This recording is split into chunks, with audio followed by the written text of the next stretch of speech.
राज आणि उद्धव ठाकरेंची मातोश्रीवर 40 मिनिटं चर्चा। उद्धव ठाकरेंच्या वाढदिवसानंतर राज ठाकरे दुसऱ्यांदा मातोश्रीवर, तर राऊतांच्या कौटुंबिक कार्यक्रमातील दोन्ही बंधू एकत्र। अनिल परबांनी विलय पार्लेच्या SRA मध्ये बिल्डरकडून 2 मर्सिडीज मिळवल्या, रामदास कदमांचा आरोप। तर आरोपांवर उद्धव ठाकरे का बोलत नाहीत, रामदास कदमांचा सवाल। मुख्यमंत्री सहाय्यता निधीसाठी ऊस उत्पादकांकडून सक्तीनं प्रतिटन 15 घेण्यास शरद पवारांचा विरोध। पंचनामे आणि राज्याचा अहवाल अजून केंद्राला पोहोचलाच नसल्याची टीका।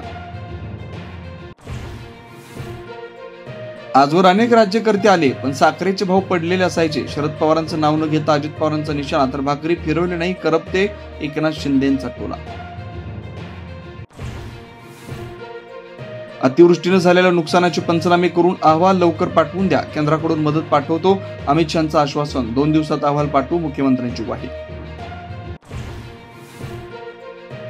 औरंगाबाद आणि अहमदनगरचं नाव आम्ही बदलून दाखवलं, छत्रपतींचे अनुयायीच हे करू शकतात, अमित शहांचा उद्धव ठाकरेंना टोला।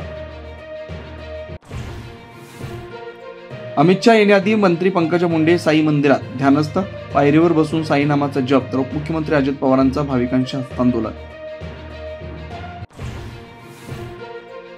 धाराशिव, लातूर आणि बीड जिल्ह्यांना पुन्हा पावसाचा तडाखा, नद्यांच्या पाणी पातळीत वाढ, पावसामुळे सोयाबीनसह अनेक पिकांचं मोठं नुकसान। जरांगेंच्या दबावाखाली सरकारचा ओबीसीवर अन्याय, वडेट्टीवारांचा निशाणा। जरांगे पाटलांनी 374 जातींच्या लोकांना समुद्रात बुडवून टाकावं, वडेट्टीवारांचा संताप अनावर। युरोपपर्यंत पोहोचलं बंडाचं वारं, जॉर्जियात सरकार विरोधात आंदोलक रस्त्यावर, राष्ट्रपती भवनाला घेराव।